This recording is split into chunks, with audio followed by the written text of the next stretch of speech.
Welcome to the Gabe Gallucci Golf Show. What's going on, everybody? Welcome back to the Gabe Gallucci Golf Show. Today, I have another special guest for you. The local legend, Michael Caan.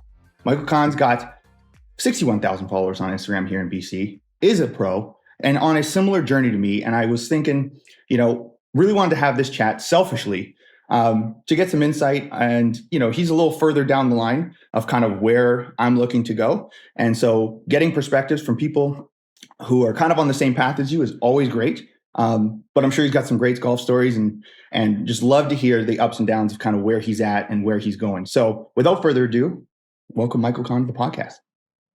Thanks for having me. We have been, internet friends for a while. So this is the first time we'll probably actually have a proper conversation. So I'm looking forward to it. Yeah, it's great. I think, was it when we met the first time when I was caddying for Max at that Chilliwack event, right? Yeah, like a year or two ago or something. So yeah, that was pretty cool. I remember when I came out here, because I, being from Toronto, first time, and I think that was around the time you were just kind of kicking off your Instagram stuff.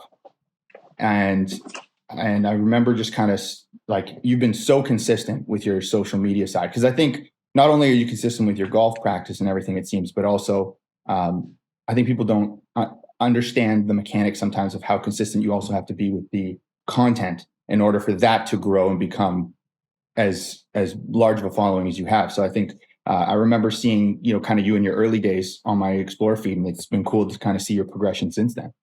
Yeah, it's been a wild ride, and you're right. I basically picked up another full-time job, essentially. Yeah. Not saying it's a bad thing, but if you do want to do it correctly, you have to, there's so many extra things I find myself doing that I have to do to make sure I keep the content churning. And it's, in May, this will be my third year. And on Instagram alone, I'm almost at 1,100 videos. So it's a lot. Yeah. But it's not I think that's, coming from the music side, I've always worked with, you'd be like an artist to me, right? So it's like, I've always used to working with people that are front facing. And I think people don't understand how much of that time is spent on content creation, because the volume of videos required to make that happen is a lot. So anyway, testament to you for locking that in and continuing that to grow. I'm sure that brings its challenges as well, and we'll get into that, because I think that's kind of some interesting pieces I want to dive into. But first, let's just kind of how old are you, and when did you? I remember, I think I've heard you said you started golf a little later, I think, in life. Yeah. But kind of how old are you now, and when did you kind of go, okay, golf is, fun, to this is the dream now. I need to kind of go tunnel vision into that. Yeah. So I'm 30 years old. I just turned 30, and I didn't start golfing till grade 12. So I guess I was 18 maybe. Wow. Okay, yeah. Which is extremely late relative to all other professionals and stuff. But for me, I'd always played sports growing up. I played baseball for 13 years. I played hockey, soccer, basketball, anything except football. My parents would let me play football, which I'm probably grateful for. Probably good. Yeah. But I always just had a very narrow, singular focus when it came to sports. That's kind of all I did growing up. And then the way it works, because my birthday's in December, all these, I guess, city teams, club teams, whatever you play for, they go by birthdays. Right. And because I'm a December baby, my mom, dad waited a year to put me in school, right? Because apparently that's what you're supposed to do for men, because they don't mature as quickly as women. So I was basically put into school, kindergarten, maybe when I was 6 as opposed to 5. So 1 year later, right? So by the time I got to grade 12, I was done all my club sports, right? It was basically once you hit that grade 12, because everyone I was playing with was now in university or whatever, right? So either you go to university or you play on men's teams or you get drafted or whatever. So I'm now in this void of, what do I do? I'm in my last year of high school. What do I do? And so you're 19 in December, and you can buy booze for everybody now. Yeah. Yeah, I mean, I went to Catholic school, so there was Yeah, none of so that. It so did was I. I graduated with like I think I graduated with 8 people, so it was not a party thing. So that's probably why I I got was it. even more into sports, because there was no social. It was just basically school sports. There was no social anything. But yeah, I had this void, and I don't exactly know how it came about, but like my dad's played for oh since he was a kid, 50 plus years, and we just started kind of like going to the range a little bit more. And then for me, like I have a very addictive personality, and when I get into things, I really get into them. And growing up playing sports, like I was good at everything. Every single sport I played with, like I was good. I played highest level soccer, highest level baseball. And then when it came, so I always had these expectations. Then when it came to golf, I was humbled, like everyone tends to be. Like I was so bad at it, and I didn't quite understand why, because I've always had been good at every other Yeah. sport. And then that triggered a curiosity in me, and I was like, okay, I need to not be bad. And yeah, and I've basically like since then, since that grade 12 year, like I've practiced and played almost every single day. Like there's probably maybe like it's what 12 years. It's been at least or probably less than 250 300 days where I haven't golfed in that time span. I've golfed so much. It's become an obsession, and that's probably why I've progressed quite quickly, well, relative to like Right. other people that start from scratch. But yeah, it's been fun. It's been fun. I love golf, and it's been a good journey. It's been hard, right? It's very hard.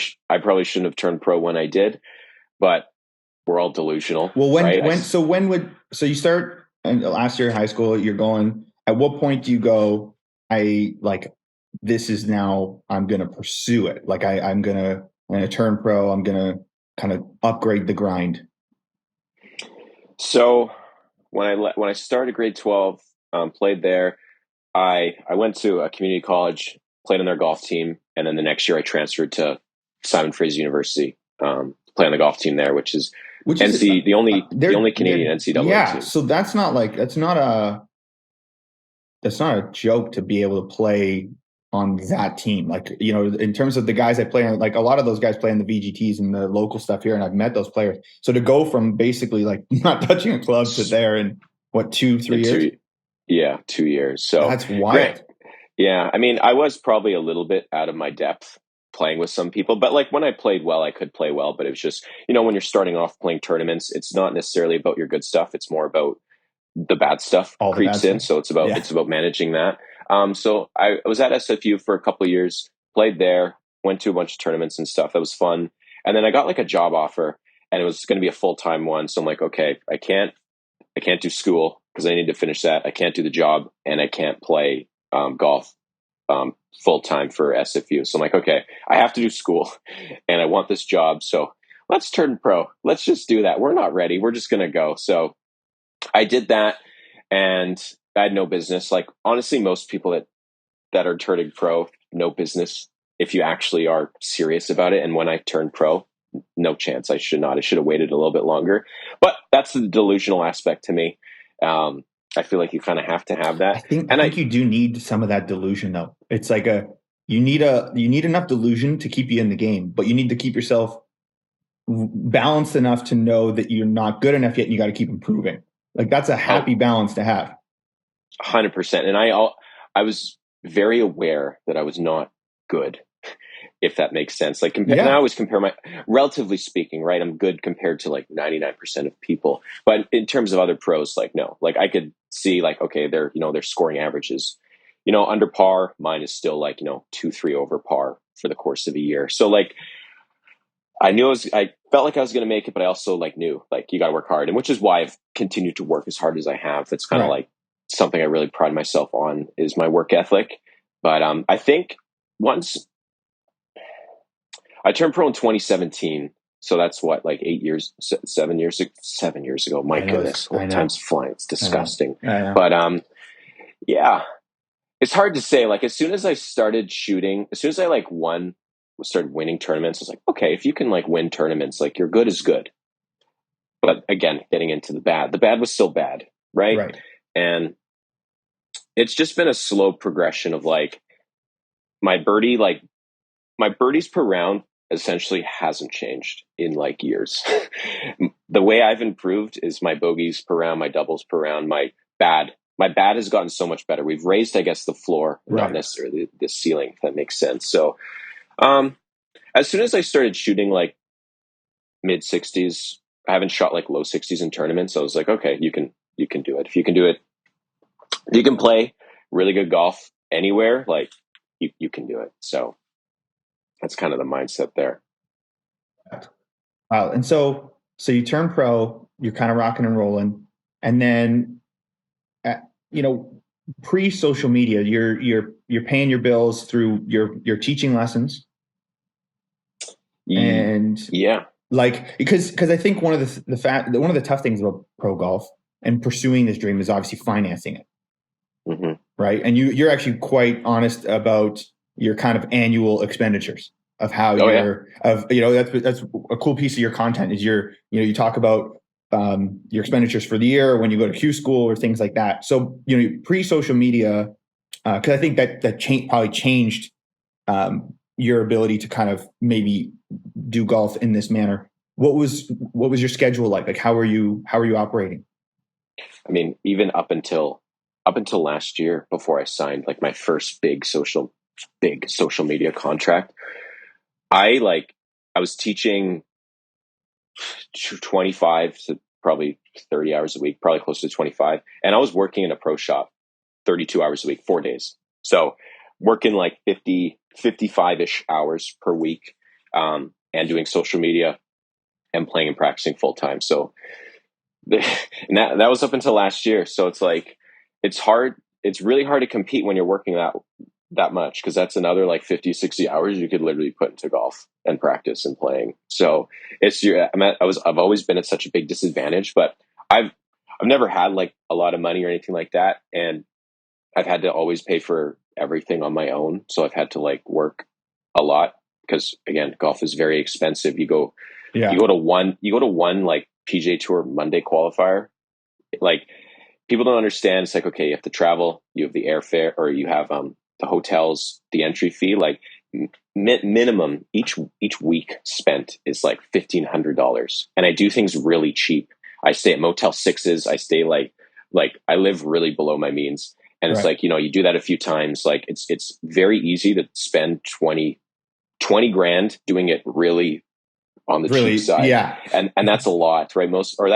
That's not a lot. Most people spend like that are actually doing it are spending like 50 plus grand a year on everything, right? So it's hard. And the nice thing about social media is it's taken that burden of like having to work that much to be able to fund this, because I don't know, I wouldn't be able to do it any other way. It's either work or, I mean, this social media is work, but like it's just a lot easier. It's different. It's a It different is. allocation of like resources and brain power too, because you also have to. It's very like training for golf is very taxing on the body, as I've come to learn. Like I found it very easy when I was learning music and going through that. You can spend 18 hours a day in a studio, Yeah. and like you just keep drinking the coffee, but like Yeah. you got to rest and recover, and then when you're working on top of that, and teaching, it's like your recovery ability and staying fresh, like it just kind of diminishes and it becomes tough. So having something else, and also the mental load, right? Like Oh yeah. the mental load of trying to survive, trying to pursue the dream. Like what kind of the ups and downs? Um, how do you manage that? Um, well, this whole thing is essentially a numbers game, right? So for me, like I would have to budget everything out, right? So if there's so many tournaments I couldn't go to because I just like it's not worth it. I would love to go play, but it's like that's going to cost me like 2,000. Even Q school. Q school a couple of years ago cost me 13 grand. 13 grand Yeah. for two stages with everything. So like it's it's hard because on one hand you have to sign up if you want to like compete against these guys. You have to play against these guys, and that means money. And if you're there thinking like, okay, like is this worth it? Like financially to do, you're already lost. You need to have the confidence to just be like, oh yeah, it's an investment. It's fine. Just go. Right. But if you're having to be like, okay, I have to, pay my bills, rent, whatever it may be, it's like, is this time and money worth it? So it's like, there's that constant struggle of like always thinking you're not doing enough because of a financial thing. And that it's really what it always boils down to is money. Money is like the most important thing when it comes to really anything, because it allows you to go places. It allows you to play, compete. If you don't have that money, or you're like apprehensive about spending that kind of money, it just presents a little bit of doubt, and it's hard to play free when that aspect is there. So I think that's an interesting thing, is like the sacrifices and living lean, and like, every time you swipe the card on anything, you're just like, oh, like it's just that kind of like, oh man, because it's, you're living tight in order to free yourself up to play, right? Like you're sacrificing, and I think some people don't factor in like the depth of sacrifice that comes into kind of pursuing something like this, and I'm kind of going through it twice now. Probably pick the two worst fucking industries to ever exist in, going from music to golf. It's like I'm not intelligent when it came to that. But I get it, because it's like it's you have to live lean, and you have to keep yourself in this spot so that you can do it. But then on the days when it's not rolling the way you want, you don't have that excess cash to like go out for dinner and make yourself just bring the mood up, or do some of those things that like people with jobs can kind of do and escape from. You're like, nope, I gotta eat my chicken and rice tonight, because that's what we're getting. Yeah, no, you're 100% right. It's and there's so many other sacrifices too that come with this. Like, if you're going to do it right, because like, again, for me, like I get guilty. I feel really guilty when I'm not practicing and playing and stuff, especially if I know I'm like not where I want to be and stuff. And I won't be happy until I'm like, playing on a tour somewhere. Right. Yeah. And for me, it's like, okay, obviously there's the money stuff, but it's like, there's a social aspect to this that a lot of people don't understand. It's like, if you want to get good, you want to practice, like you shouldn't be like hanging out with people. You shouldn't be doing this. Like you shouldn't wake up early, go to the gym. You need to be like really focused. And unfortunately, a lot of people don't understand that. They'll be like, oh, just come out, come hang out. It's like, no, I have to do this. And it's like, if you want to like make it to that elite level, like you have to make those sacrifices. And a lot of people don't understand that. And that's why, like, for me, my like friend circle is so small. It's just because like people just like, it's not their fault. They just like don't understand it. So it's just like, you would get those invites, but you keep saying no, and they just stop inviting you. Right. And you're just like, oh, okay. They stop talking to you. It's just like, okay. So it's hard if you're very social and you do like stuff like that. But are you an introvert or an extrovert naturally as a person? Oh, mega introvert. Okay. So that's helpful. Because there's a lot of alone time. Oh, I'm fine with that. Yeah. So that's great. I'm the same. I'm very much like, leave me alone. I almost prefer like I actually loved COVID, because it kind of gave an excuse to like, oh, I can't hang out. Like it's, it's just not safe. But it was, you know what I mean? But I actually, I feel guilty. A similar guilt saying no to friends, because, and it's not because it's like, I love my friends, but I'm like, I need to do this. Like when it was in my 20s, it was like, I need to be in the studio. I'm sorry. I'm not going to get to where I want to be, going to Cactus Club. It's not going to be it. And that $100 I'm going to spend at Cactus Club, like I need that, because that's my ground beef budget for the week. Exactly. So I can eat. It's those kind of things. So that's interesting, because I do see, some people, it's being alone is very hard. Like they don't realize how alone, and especially with golf, it's so magnified, because like there's nobody cares, and it's all on you, and no one's coming to save you, which I find actually quite liberating. But I think if you're not set up for that as a person, that can be a very daunting realization. It's not for everybody. It's not for everybody, and that I am lucky that I am that way. I mean, I can be extroverted when I want to. It's just Totally. I just don't want to. So that's the thing. So I totally understand.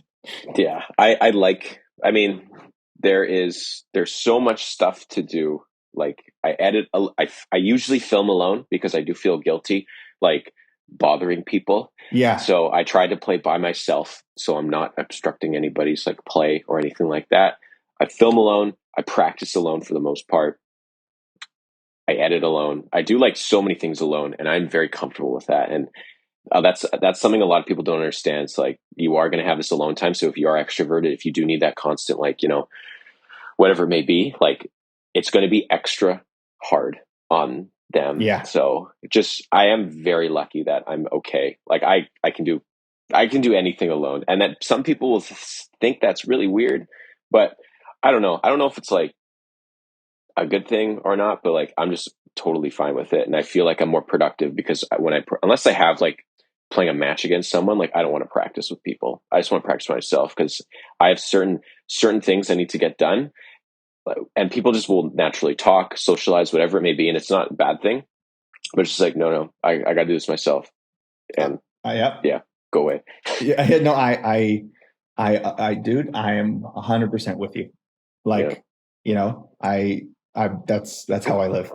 I honestly, I find it meditative. Like that's like, I've never been much of a meditator. I can't really like, it's not my thing, but when I'm in that zone, that's when I read about meditation, it's like, that's what meditation feels like for me when I can practice, get those reps in and I'm just in the zone. Yeah. That's the best feeling. Yeah, no, it's very therapeutic. Yeah. Yeah. So, I'm not a meditator either, but no, yeah. I you know what, there's so much about the mental game and this is where kind of transitioning to like how to be where we want to go. Right. And I think, working on those building blocks, how have you been able to identify your weaknesses and kind of tackle them? Like, I think starting, since we're on the mental side of things, what's been your evolution of fixing that part? Or maybe there wasn't much to fix and it was a lot more technical things. Like where do you sit on that end of the spectrum? I think the mental always bleeds into the physical. I think the mental is more important. I think when I started getting better is when I realized that I didn't need to change all the time. And by change, I meant like, my swing, whether it's like, oh, I want to get my position here. I want to do this. I want to hit fades. I want to hit draws.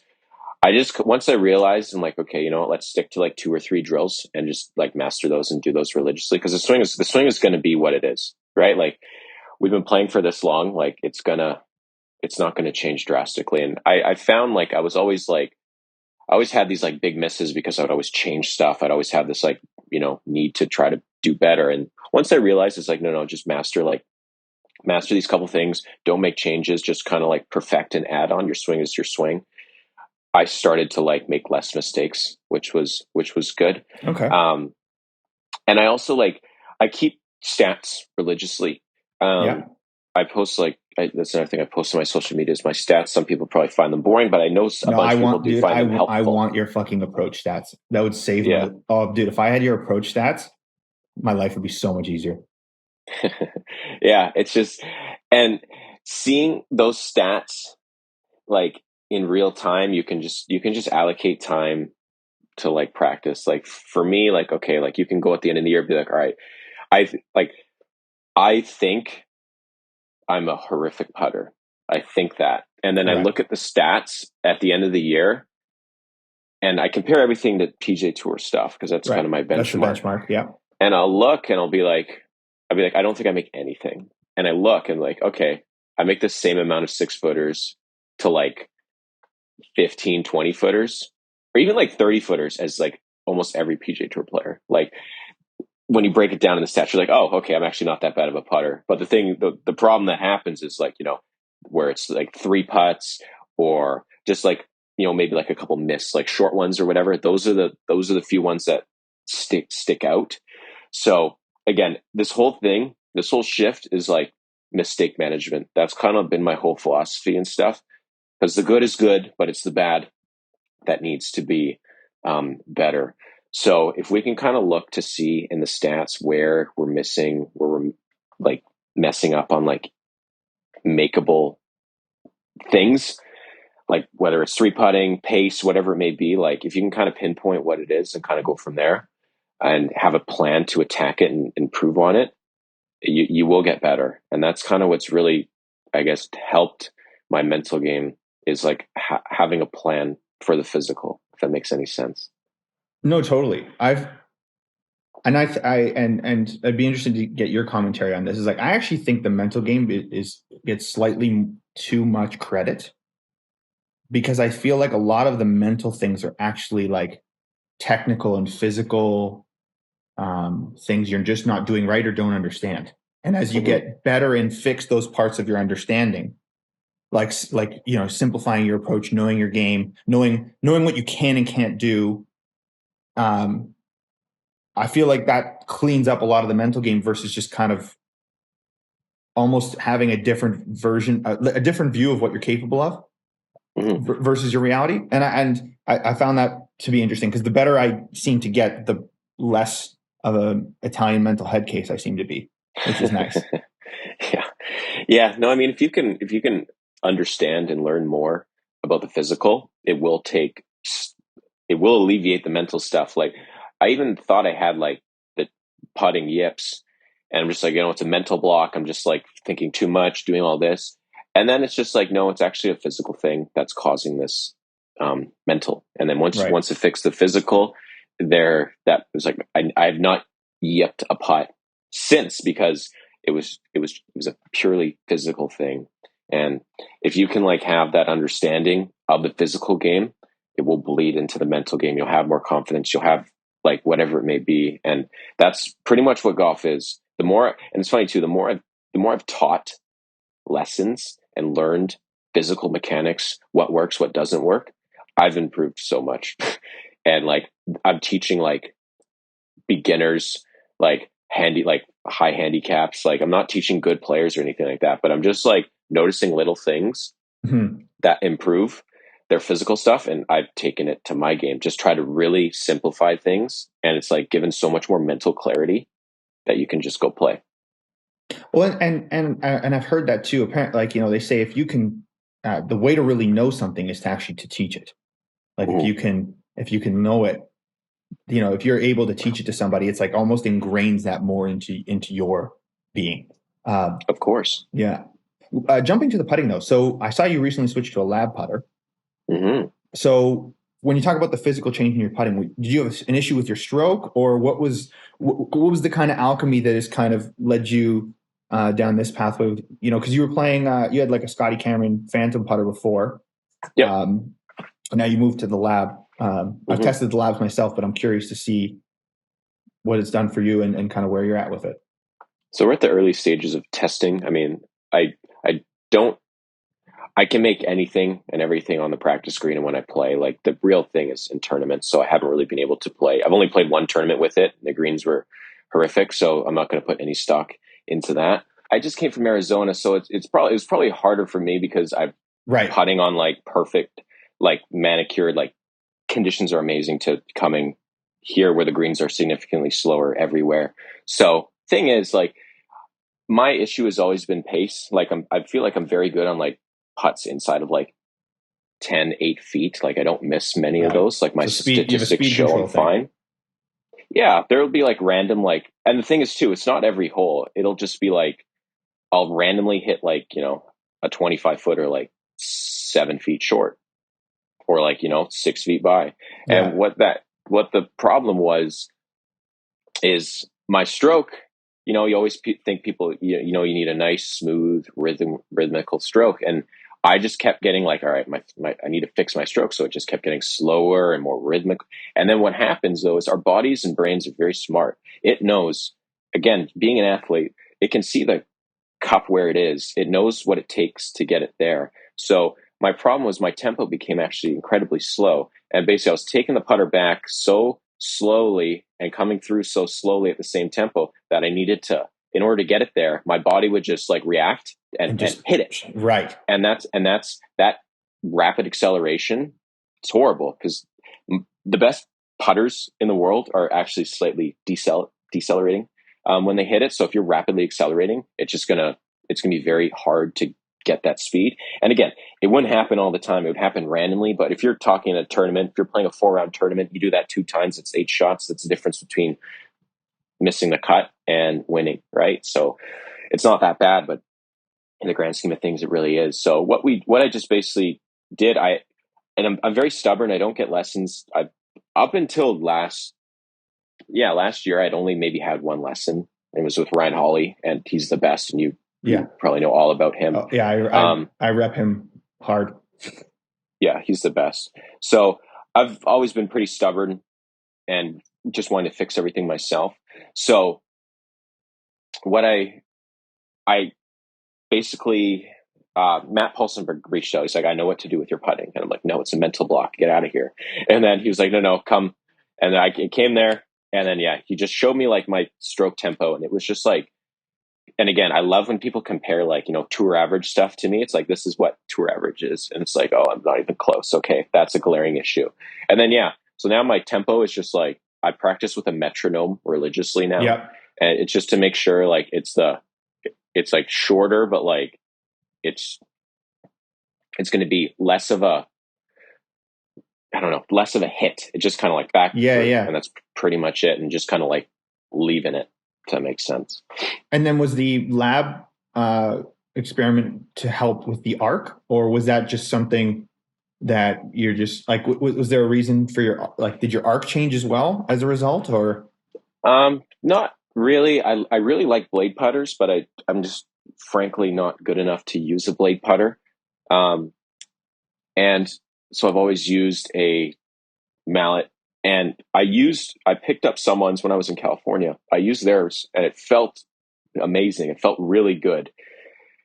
And it has the blade look, but has like the balance. Like can't, if you haven't picked up, like, I like the Link one, which is the blade style. I'm not like the biggest fan of like the big spaceship one. Yeah. But like it's similar feel. Like when you pick it up, it's like this, it just feels more balanced. It feels so stable. And I just really like that because I could just like keep just rolling it over and over again. So now at this point, I've got my tempo down. I've, what's it called? I've got my tempo down. I'm getting my stroke. So the only thing I would need to really do is just make sure I have center contact. And that's more of a physical thing, but the putter just feels so nice. And I want to give it like a good test to see if I can just start rolling it. Nice. I tried out I tried the Link, but I actually tried the DF and the Mez. I don't think they're for me, but it's really cool. I think I would probably end up with the Link if I could test it, because I feel like that one is just a little more free feeling. Mm-hmm. And I think in a round it'd be good, but it's cool technology. It's it really is. You have to like, I don't know if like golf towns or anything have it in Canada, but they were everywhere at like Dick's Sporting Goods and wherever in the States. But like, just go there and just test it out. Like they're expensive. Don't like understand that, but they do feel different. And to have something that feels different, after all the technology that's come out is very impressive. And a lot of PGA Tour players are going to them. So as soon as you see that should just like signal, like if they're wanting to use it, it's probably better. Yeah. Let's jump into your bag real quick. What, where do you fall in the gear spectrum? Care about gear, not care about gear? What's your kind of gear setup and philosophy? I do really like equipment. I like to tinker. I like it. If I could, like in a perfect world, like I'm going to the tour truck and just grabbing like everything. Like give me a 7-wood, give me a 2-iron, give me a 3-high. Like I want everything. Because they all do share a purpose. I mean, I used to be a master fitter, so I do understand like, gear in terms of like, like swing weights, loft lie, like all that other stuff, like putting lead tape on things. Like I do understand. I don't do too much. I keep everything relatively standard for the most part. But in terms of my bag, I have a TaylorMade. I haven't tested it out yet. I got a QI10 that I just got. So I'm very excited to use that. That's the newest addition other than the lab putter. But in terms of irons, I'm typically like a blade guy. I won't use anything that isn't forged, that isn't a blade. I got a Titleist 620 MBs. So those are nice. I mean, the thing is, when it comes to blades, like it really doesn't matter the brand. They're pretty much all the same, to be honest. The only thing that differs maybe is like the length, lie, and loft. But blades are blades. I can pretty much use any of those. So if I were to like switch a company, that wouldn't be like it wouldn't be that big of a deal. And to preface, you are a really good ball striker. So yeah, I'd say probably best part of your game is your approach. Yeah. And your iron play. Absolutely. Yeah. Yeah. So, shooter's going to shoot. Exactly. So I just like to look at them, and I hit the middle of the face pretty often. So why not use blades? Why not? It's obviously an ego thing as well, but no, I like them. I just like looking down at them and being able to. You can curve them, which is nice. It does make things a little bit easier especially with the equipment now. It makes it harder to curve stuff. So it is nice to have that. In terms of I don't have a club deal at the moment. I do. TaylorMade does send me drivers for the most part every year, which is great. But in terms of like having like a full club deal, I don't have one. I would be open to one, to be honest. It would be nice to be able to have like access to whatever. And like I said, I'd be that type of guy that would want, like, tour players will bring like, multiple different bounces of wedges to a tournament. And for me, like I feel like I'm good enough to be able to benefit from that as well. Like, for instance, if we're going to like, I don't know, whatever golf course right now, we're not going to want something. If we had a tournament today, we'd not want something that has like a lot of bounce because of how soft the conditions are and everything like that. You want something maybe a little bit less bounce to pretty much just go through that turf, because it's just going to be soupy, right? So it would be nice to have like options, different golf courses, different tournaments, different venues, to be able to be like, oh yeah, this is going to be a 7-wood golf course. This is going to be a 3 hybrid golf course, whatever it may be. And for the most part, I do.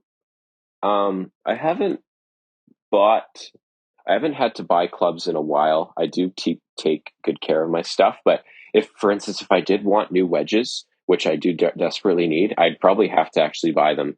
And I wouldn't buy them like off the rack or anything like that. I would, because I have my PGA of Canada Class A, I do get a deal on clubs. So I do get them quite cheap, but I would still have to pay them. So, and most people would think I just get everything for free, and that's not necessarily the case. And how come because most teaching pros have a club deal with wherever they teach or whatever, like it's just never, your facility just didn't have one, or you just kind of like assembling your bag your way, or? I like to assemble my bag my way. I've always liked Titleist stuff. So for the most part, my bag is all Titleist. But the thing is too, you have to, when it comes to all these club deals that people don't quite understand, is if you are like a staff, let's say you're a Callaway staffer, like Max is, he needs to, like, if he's getting them through like his facility, he needs to give those clubs back every year, right? Like, yeah. So you unless you want to buy them, you can do that, but you're constantly having to use the new stuff all the time. Get rid of, like, if you love that like 3-wood or whatever, like if you got that deal, you gotta give it back, because I don't know what they do with them. Well, they have Callaway pre-owned. They have a secondary marketplace, right? There you go. Exactly. So you have to send that stuff back, and then they're going to send you the new stuff. So like for me, like I don't need that. I use my stuff for a while. So if I have to like buy wedges every now and then, it's not a big deal. But I don't want to have to like give up stuff that I like, if that makes sense. So, no, it's a fair point. Yeah. I know that from assembling kind of my, when it came to assembling my music gear, it's like once you find your tools that work, you don't really want to mess with your tools. No. Like, yeah. Especially too, being like a good, like, ball striking and stuff like that. Like, no. Like, though, that stuff is going to stay until something better comes. Like, I love trying stuff. I will try everything. Like, don't get me wrong. But when it comes to actually implementing them, no. It takes a lot for something new. Is there anything quirky about your setup? Any interesting lie angles or swing weights or anything in the build that kind of makes it unique to you? Or No, nothing crazy. I do have like, it's a pretty standard set. I go from like, it's pretty much blades to 5 iron, and then I'll have like a 4 iron cavity. But then I go 4 iron to 2 iron. So some people do think that's maybe a little bit weird. They like to have like, 4 iron, like a 3 hybrid or a 3 and then 3 wood. But no, I have everything. I have all my clubs actually like a half-inch longer, which might be weird, but like for the most part, I do prefer my lies a little bit more upright when you have longer clubs. That's going to make the lie a little bit more upright anyway. So they're standard lies, but the upright is going to happen from the extra length of the clubs there. But no, it's a pretty standard bag setup. Like one thing that I would give in terms of advice to people is like, if you're going to have 3 wedges, and you probably should, 3 wedges plus a pitching wedge, so 4, is like, try to have it like the same like increments of like lofts. So like I have a 58, a 54, a 50, and a 46, right? So there's 4 degrees increments in there. And it just makes things a lot easier to have consistent like yardage gaps and stuff like that. Most people will grab like, some people have like a 60, a 56, and then their pitching wedge or whatever. And it's just like, that's a 4 degree gap. And then like an 8 or 12 degree gap, right? So I keep everything pretty standard. All my lies, I haven't checked them, and I probably should go actually to get my lies and lofts checked, because especially hitting off mats and stuff, they can get warped every now and then. Yeah. So that's something I probably should do. But everything is quite standard, to be honest. Like I have a 3 wood. I have a 13.5 3 wood, which is a little different. Most people have like a 15. So it's a very strong lofted 3 wood that I like to hit off the tee a lot. And it goes quite far. I don't really usually need a 3 wood into greens on par 5s for the most part. So I don't need that extra loft not around that here. extra, like, no, not at all. So, and then shot shape wise, what's your are you a decade guy? Are you a like course management? How does that all kind of play in? Are you playing one shape? Are you playing multiple shapes? Like how does that factor into your game? I do like decade. Scott Fawcett actually sent me I think the membership last year for free, which was awesome. Big help. Like the course management stuff, people will like benefit mega. Yeah, it's great. It's so worth it for the money. Like if you're serious about golf, like decade's probably one of the best course management strategies you can get out there, and I absolutely would recommend it. In terms of strategy, and as I've gotten better, let's see if I can get the right wording down, but I'm like conservatively aggressive, if that makes sense. Which is kind of the decade thing. Yeah. So like if I have a good number, I will go at the pin if I feel fine. For instance, if I have like a back left pin and I haven't had any like left misses today, and it's like, 176 yard 7 iron or whatever it may be, like that's my number, then I'll go right at it. If at that point I've had a couple like misses in the course of the round, and it's like maybe like a 170, one shot, so it's like a little bit in between, I'd probably at that point just like aim like another like 10, 15 feet right, and then just go from there. So I try to like base it off my misses and stuff, but I don't typically, unless the shot is absolutely required, I won't shape it both ways. My natural ball flight with irons is a bit of a draw, and sorry, just my dog is here to say hello. Hi, Riley. And then with driver right now, it's actually a slight fade, and I think that's all setup related. It's not necessarily related to the swing itself.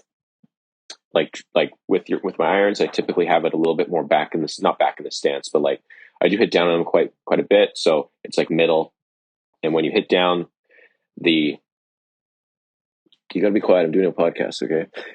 When I'm hitting down on it, it's going to kick it right. The direction is going to go right, and it's going to typically launch right, and it's going to drop back. With my driver, I have it way up in my stance, and when it's more up, your path tends to go a little bit more left, and that's going to result in more of a left path, which is going to fade. So like I don't try to hit a fade, I don't try to draw it. That's just what happens based on the setup of my swing. I can I can confidently hit any shot, to be honest, but I just won't hit them unless it's like absolutely required. Like if it's like a back right pin, and unless I like have to get it close and I have to make birdie, I won't like try to cut one in there. I'll just like, I'll probably just aim at the pin, and the natural draw will bring it like towards the middle of the green. And if it doesn't draw, great. I probably won't have a right miss. So it just based on my pattern.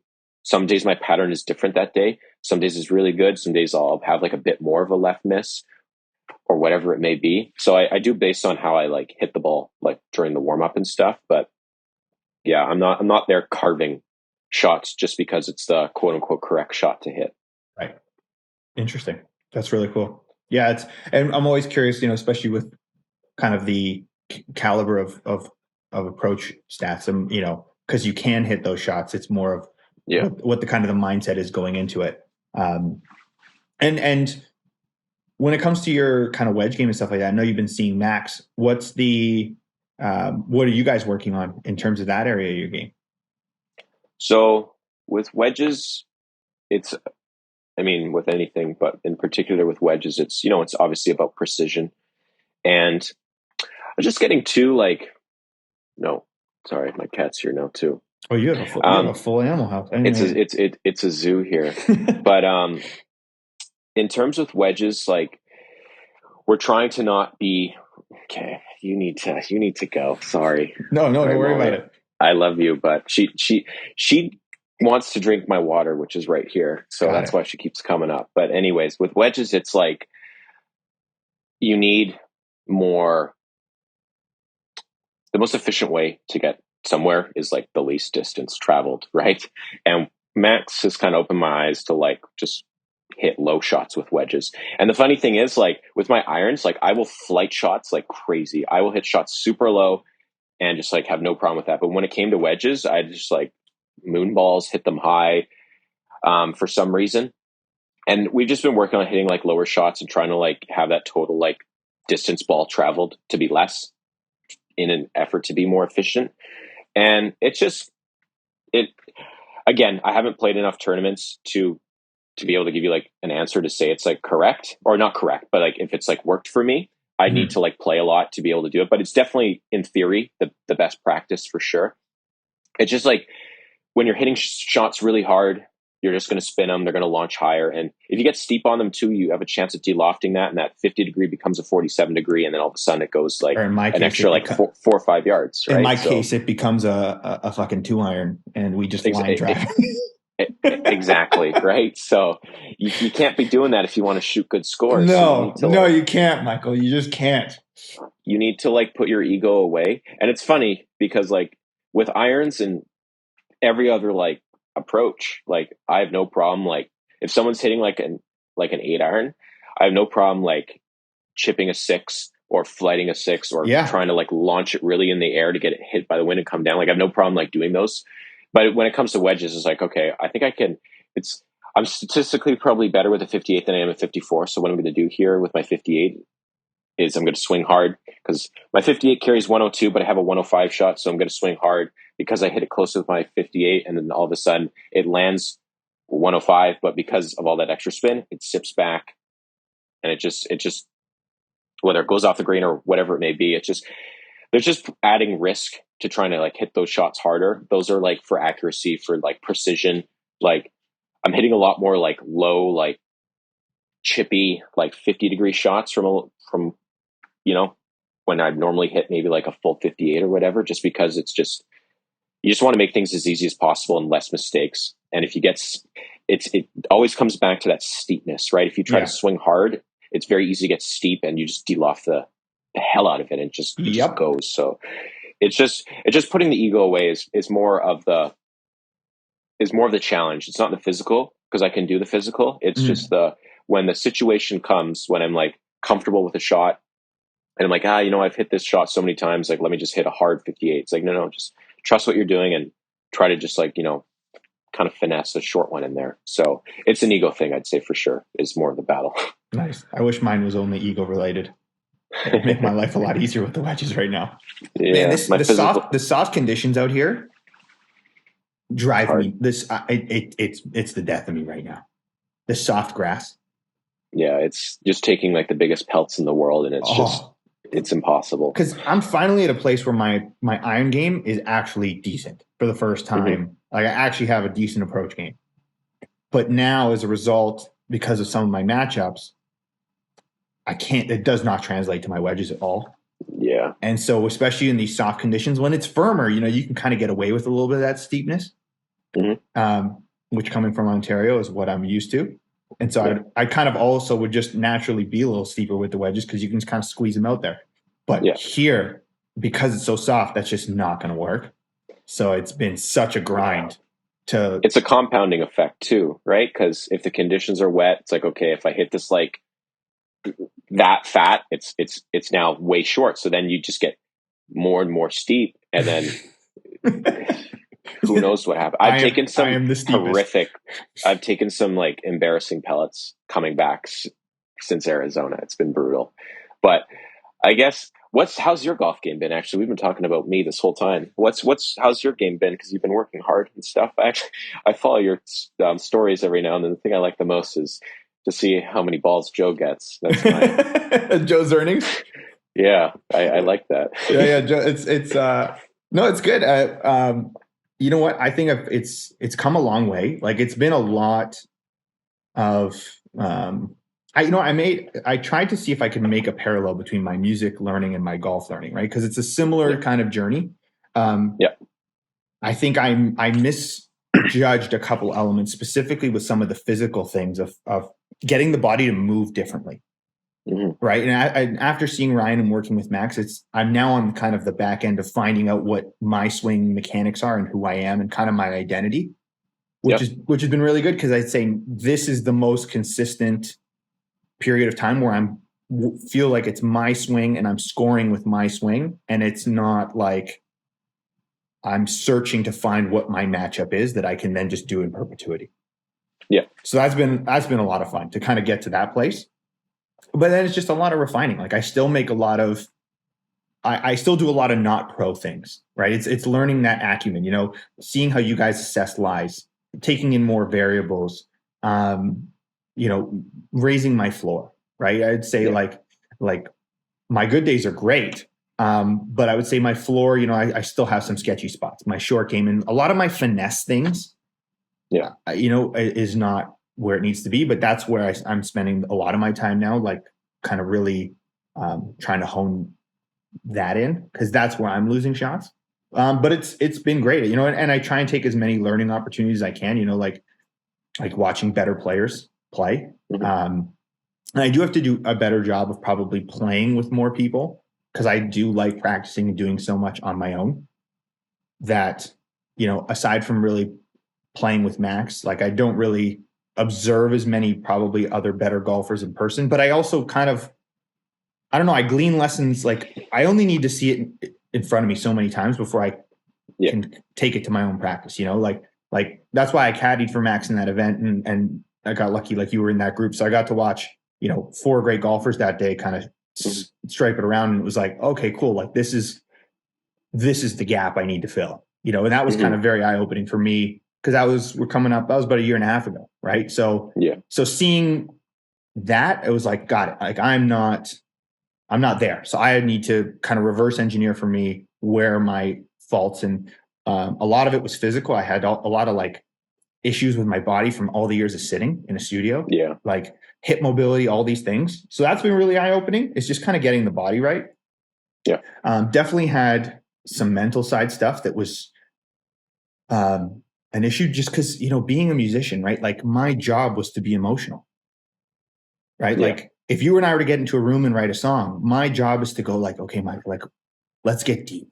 It's like, how are we, like tell me about your breakups, tell me about what you got going on in life. Like my job as a producer is to kind of, whatever it is that emotionally makes you like, turn the light bulb on. That's where we're going every day, right?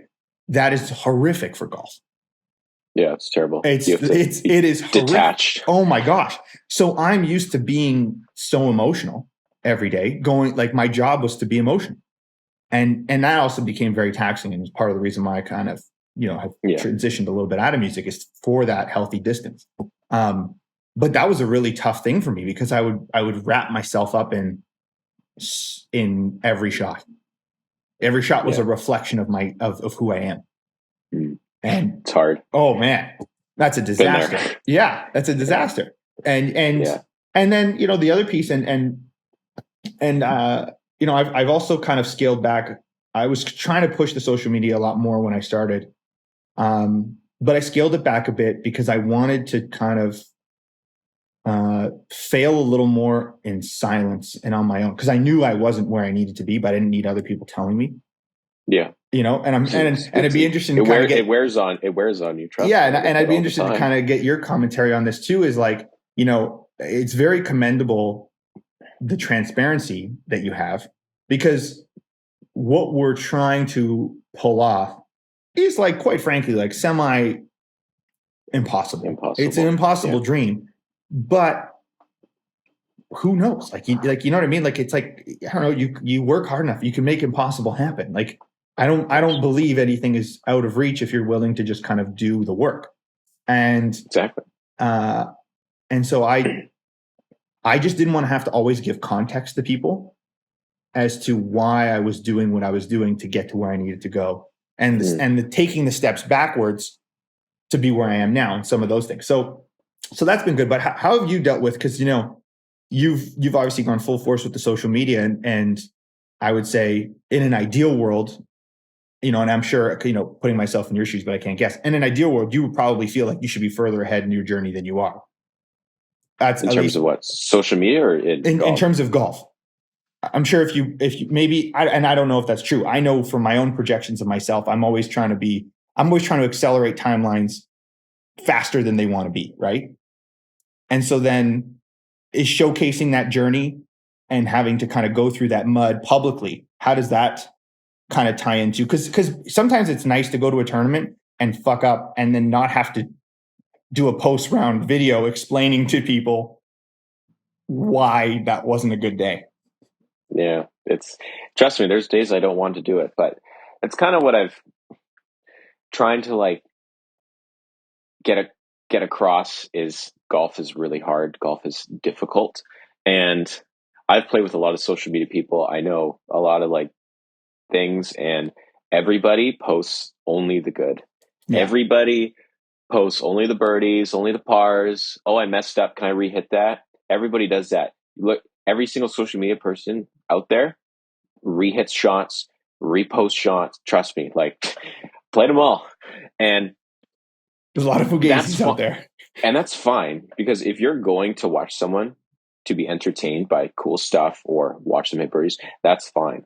But if you think for one like second that like you put them in a tournament and they're going to play like that, they don't, right? Like, they just, golf is inherently difficult. And I feel like in terms of like a niche I want to hit is, I like being a professional golfer. I like showcasing the good, but like, it's mostly like bad. If you like, not to sound negative, but like you lose like 99% of the time if you're someone in my boat, right? Like, the best players in the world win, I don't know, it's what, 2, 3, 4% of the time. Like, it's not, golf isn't always about like good all the time. Like, golf is fun, golf is great, but like, if you want to like actually get into this, whether it's social media, professional golf, like, I feel like I'm doing a better job at arming you of what you're actually going to expect compared to like most people out there. And I think that's kind of like what maybe separates me a little bit. And granted, I haven't grown social media wise as much as I would like to.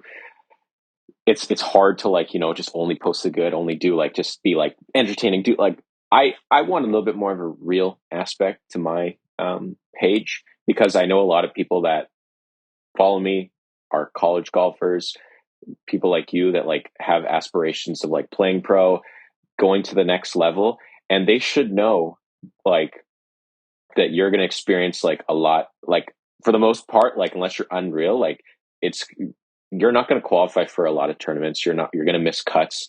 You're going to spend $2,000 in, a week or two and play like crap and have to go home and be embarrassed.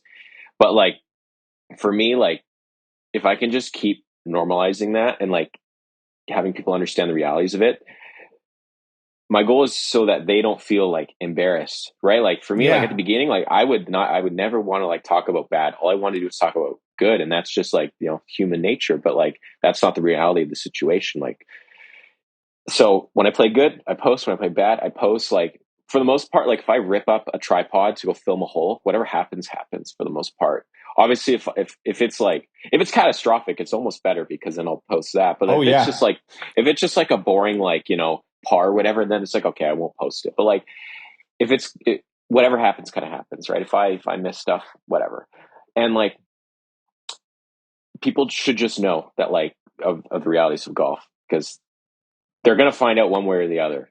So at least they'll have someone telling them that like what they should and shouldn't expect and how they should deal with when they play bad and when they play good and stuff. And I'm not perfect at all. Like I'm still incredibly negative when it comes to my self-talk and stuff. But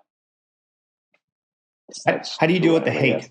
How do you deal with the hate comments or the people, when you MC or you post your cool school stuff and people go, why'd you spend that much money if you didn't make it? Like, how do you rally yourself, or does it not affect you? And you're just like, I don't care. I'm doing my thing. It doesn't really bother me for the most part because anyone doing better than you will never criticize you or say those mean things. The only people that will say those things are people that are jaded, that are bitter. They know they're not good enough deep down and they maybe wanted it at one point. So it's very easy to like see that and be like, oh, that sucks. And for the most part, it does because it's like, oh, it's just negativity. So you don't want to see it, but you do. But I'm very confident in that aspect. So it's just like, I don't care. Like I'm better than that guy will ever be in his life at golf. And he's only saying that because he's jealous or jaded or whatever it may be. So it takes a while to get to that point because negative comments do come up. And the ones that hurt are the ones that are like true, like they're like mean, but then they're like true. And it's just like, oh, okay. And, or if they're like mean and creative and funny, I welcome those. Right. But like sometimes you'll see when you're just like, oof, that guy cut deep.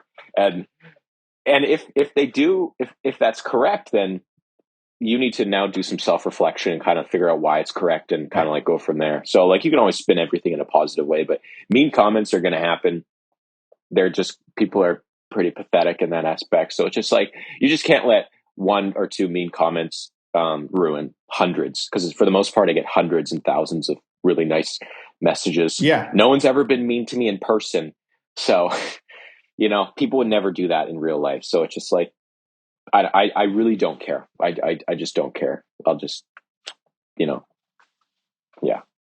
You seem to have a good amount of self-belief, which is obviously a requirement, and a good amount of confidence. Where was that something you developed early on in life? Is that something you've kind of developed as you go? Is it the reps that give you that confidence? Like where did that kind of come from for you?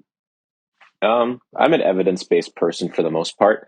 So confidence comes from, being like good results and stuff. Right. But for the most part, you're the product of your preparation, right?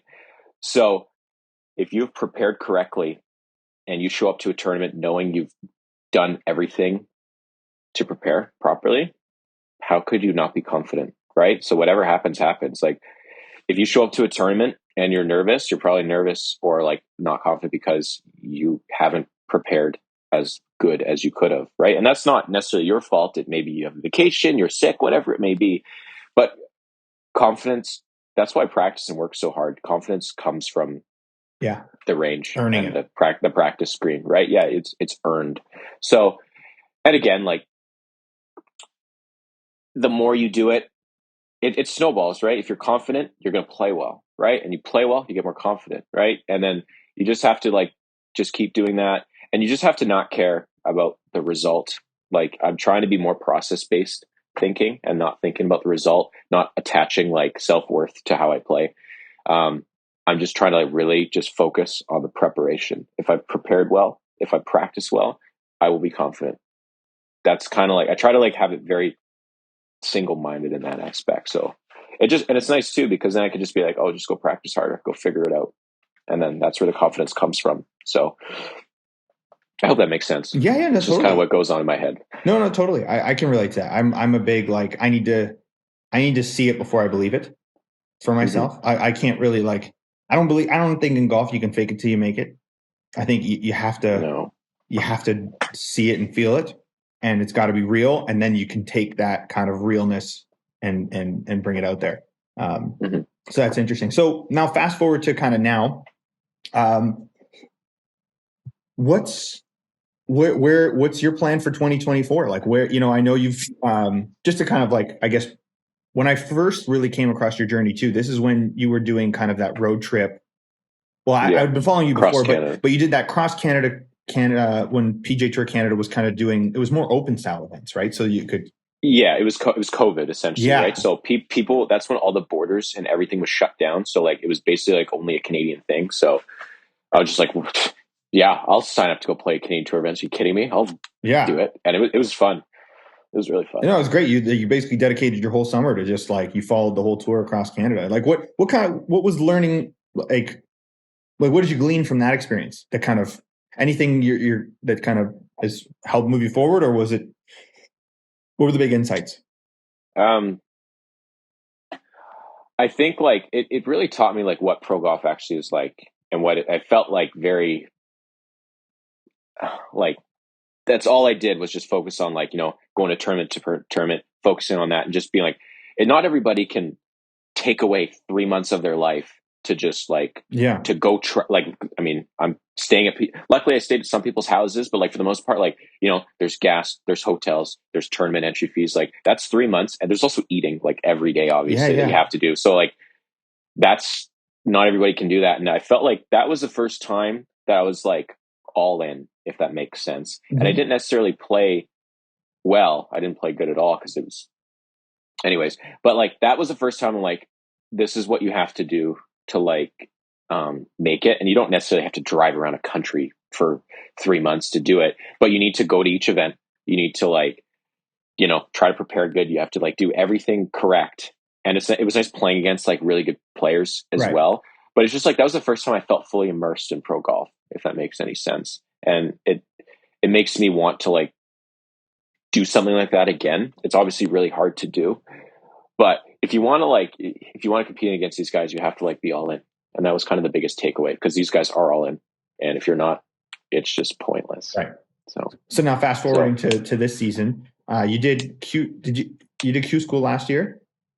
I did Corn Ferry Tour Q School 2 years ago, and I did Right. yeah, it was September, and then I did Canadian Tour Q School last year. So Right. that was my first time doing Q schools. Good experiences, but it really comes down to the point, like if you want to play pro golf, like you have to get on a tour. Right. You've kind of like two options essentially to be pro, like as a pro golfer. It's like you can just play mini tours, like singular events, just kind of like go wherever. And the nice thing is there's tournaments everywhere. There's not a lot of commitment. You can just kind of like go. But if you want to like, be on a tour, kind of advance, you kind of have to go to Q school. And Q school, like that's another thing with money. Like not everybody's willing to drop $4,000 for 4 days. So you got to be confident and know you're playing pretty good to do that. So I definitely, in terms of 2024, I do have, I'm hoping, fingers crossed, I have like my renegotiation with Vice coming up here, one of my main sponsors. And I think if we can like nail down something like good in terms of like money, I think I'll just like this year, like just full on quit everything in terms of golf, or not golf, but like work, Yeah. like teaching, Totally. like maybe every now and then I'll go do stuff, but like literally if I can have like, even if it's just like sustainable, like, or enough to like keep me going, I don't necessarily have to make money. If it just allows me to like play and practice every day without having to worry about work or whatever, I will. So that's kind of what I'm like waiting on. It's going to like be mid-Marchish. We should kind of figure that out. So if we get that going, then yeah, I'll be pretty much balls deep in everything. And then same with the social media aspect too. Like just 100% in. Like I'm social media and golf. Nothing else. No teaching. No working. No doing anything. So I'm just going to try to like go as far in as I can with those. because this whole social media thing is just essentially funding my golf career, Right. essentially, right? And that's kind of the nice thing. So if I can get that going, I'll be able to play. It ideally snowballs. Like if the social media thing gets bigger and bigger, it's like, okay, different countries or different places want me to come. And then I can go to like, if I can go to different resorts, film there, and then maybe play a tournament in whatever country, whatever, it would be nice. So that's kind of the goal here. I want to play as many tournaments as possible. I think I will try to like play more. I played 2 PGA Tour not Monday qualifiers, but trying to Monday qualify this year Yeah. for those. So I'll try to do maybe a couple more of those, maybe a Corn Ferry Tour or 2. But I want to get out of like the local scene, if that makes sense. I want to compete against bigger fish, essentially. So, and it's going to be more money, more everything. That's kind of what happens with it. But Yeah. I just don't want to be a local guy anymore because that's not what I want to do. Yeah. Is there like, would you just kind of, pack the car up and go like chase Mondays, or are you going to chase Canada Mondays, or? I have my schedule like written out where I will do a couple of, I'll do the first 2 Mondays for the Canadian tour. Yeah. The season actually starts for like the PGA Tour Americas, which is Latin America in Canada. It starts, I think, this month. So I think it's in Mexico. Yeah, I don't know if I would go there to try to qualify for it. We'll see. But I can't. I mean, the nice thing with when I went across Canada, it's like if you're single, if you're like no responsibilities in the world, you can literally do whatever you want, right? But I am in a relationship right now, so it does make things tricky to like be like goodbye. So like I'm gone for 3 months. See you later. So I do feel guilty doing that, and I won't necessarily do that. But we'll see. I definitely do need to travel and play as much as I can. But yeah, I just want to like play bigger events and try to see where my game stacks up as opposed to just playing locally and stuff. That being said, I still will do local stuff. Yeah. I do want to I want to win. I want to get used to winning. That's the thing. So I do want to kind of learn that skill of winning, and you kind of have to do it. If you're not going to win here, you're not going to win anywhere else, right? So because the competition is going to be harder. So that's kind of the plan, if that makes any sense. I will do at least 1 Q school this year. I'm probably thinking I'd love to go to Europe, so I'm thinking of doing European tour in like September-ish. We'll see. I don't know. I would always do Canadian tour, but like because it's now different, I will probably just see how that goes the first year and then go from there maybe next year. But yeah, either Asia or European tour Q school for sure. I have to do 1 Q school a year. Sweet. That's dope. And then in terms of skill development, like what are your days like right now to kind of ramp up, because nothing like tournament wise, nothing really starts until probably another month locally. Yeah. And then the Mondays kind of kick off. I think June is the first one for Canada. Yeah. So what do you kind of, how you reverse engineering getting ready, and are there any kind of gaps you need to fill before that all really starts to kick off? I mean, I had a great start being in Arizona for about 6 weeks, just practicing and playing every day. Like I got my game, felt like my game was actually quite good and really solid. And then you come here and it's just depressing, and it's like so rainy, so cold, so windy. And definitely haven't had that level. Cause when I was in Arizona, it was like, you wake up, you do a bit of a workout, and you're at the course for 7 hours for the day. And it's just like, that was so nice. Here, you can't be at the course for 7 hours. Like some of them are closed. Like the range, like how often, how many balls are you going to hit off mats and stuff? You got to get creative. Like, you really do. So my preparation, it's definitely gone down a little bit since coming back. I've only been back for a couple. What has it been, like 2 weeks? It's been 2 weeks or so. So it's been hard to adjust. So I do need to like ramp up the practice, which I will do shortly. But I mean, I probably will, since it will be like lift, clean, and place and stuff for the next little while here. Like I probably won't do as much short game work right now. I'll probably just really just get into like the ball striking and driving, because like the conditions are going to change pretty rapidly. So I will like do a bit just to make sure the feel is maintained, but like I won't start going hard into the short game until like the weather is like, or the ground is not as like soupy and wet, if that makes sense. Unless I can find a place that like is a little bit firmer and a little bit like less wet. Because I find like when I was in Arizona, like I did short game so much, and I was just like working the bounce, like really like understanding like Right. that. And right now you can't really hit those shots here. So it's like, I don't know if it's going to be a bit counterproductive working in like the really, really soft conditions when it's going to change. So I don't know. I'm just going to place more of an emphasis on ball striking and driving at the moment, and then just working on the mechanics of the stroke. So Interesting. yeah. Interesting.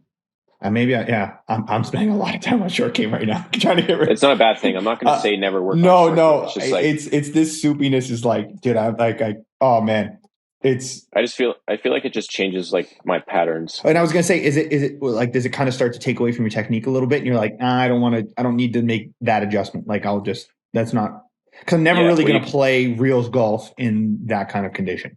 No. If like using the bounce when it's firm and stuff like that is a completely different technique than when you're playing in like really soft, gross conditions here. So it's just like, I don't want to like practice that technique for like the next month when it's really rainy, wet, and gross. And then like, it's starting to dry up. So now we have to, change everything here. So it's like, I'll put more of an emphasis on that once the weather becomes a little bit more stable, if that makes sense. So I also like practicing. It's probably why I'm better at it, but I like practicing my ball striking and driving more anyways. So, and then what are you doing for workout recovery? How are you taking care of yourself off the course? Pretty much it's, again, like coming back, it's been a bit of an adjustment. So I haven't really worked out as much as I should have. But it's just, the goal is just to like make sure, I want to like obviously gain some power, gain some speed and stuff like that. But like, I'm just like anti like injury. So like, I'm trying to just be as injury free as possible. So like, I'll, go to the gym, do my compound lifts, do all this like other stuff, but it's like, just making sure like my wrists are good, right? Just making sure like my ankles are mobile, my hips are mobile, like my lower back is like stabilized. I just want to make sure like I'm fine. Like if don't necessarily need to get like, put a bunch of weight on or anything like that. I just want to play like injury free and don't have to worry about my body in the slightest. So like, there's a lot of like, hip mobility stuff, like back mobility, like trying to like, make sure the legs are good and stuff. But like, it's just, everything is built around that, if that makes sense. Yeah. So I'm not really doing much in terms of recovery right now. Like when the season starts, then we'll be like, foam rolling every day. We'll be like, using the massage gun and all that stuff, like post round and things. But right now the off seasons tend to be like a little bit more focused on like strength training and stuff. But this year I want to do something different. I want to continue that strength training throughout the year. Just maybe not as like not as at the same intensity, if that makes sense. Yeah. But that's kind of what I'm going for now. It's very much like push pull leg split, just kind of doing that, just making sure like we're hitting all our compound lifts and squats and deadlift and just trying to develop power from the ground. That's pretty much it. So yeah, I'm with you on that. And then do you get deep into the weeds on nutrition or anything, or sleep or any of those kind of things? Sleep I like is a priority. Like I always try to like make sure I sleep good.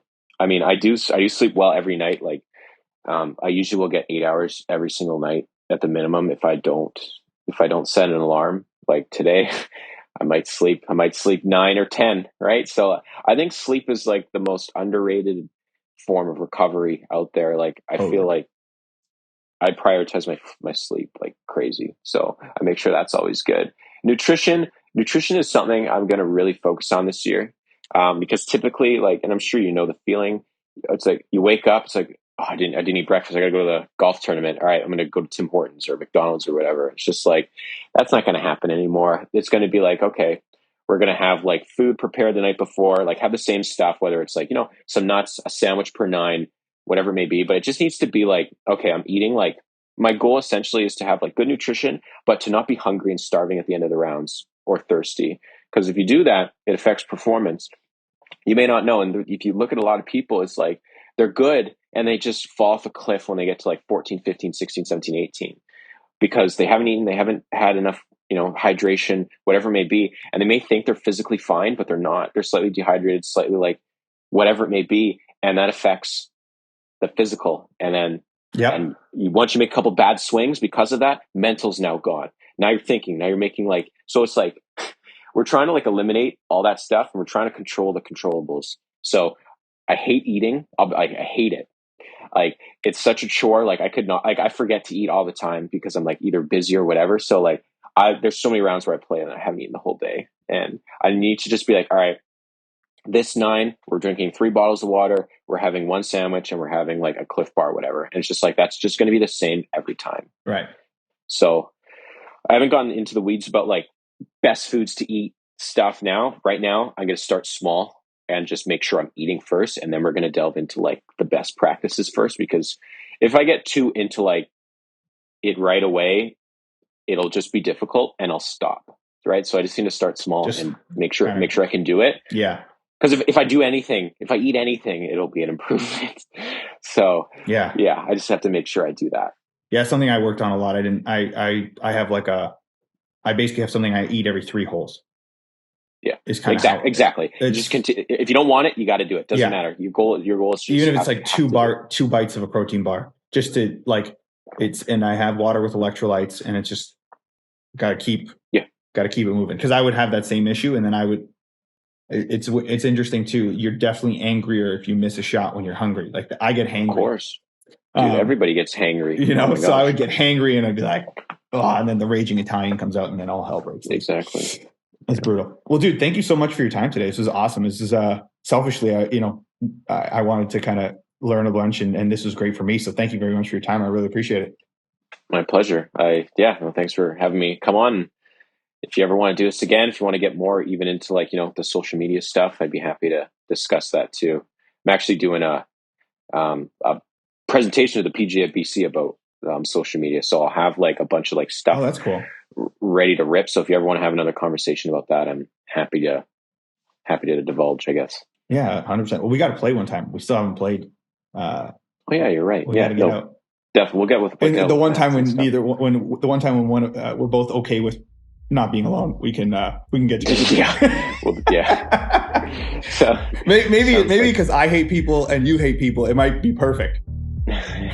Yeah, we'll meet each other on the green. Yeah, unreal. That's funny. Well, dude, thank you so much. Guys, follow Michael on Instagram. I've linked everything in the description of this podcast. Also check him out on YouTube, because though he also is primarily on Instagram, he also puts out full course logs and stuff on his YouTube channel. So let's pump that as well, and give a like and subscribe and all those good things. So anyway, thanks again, brother, and I will catch you guys on the next one.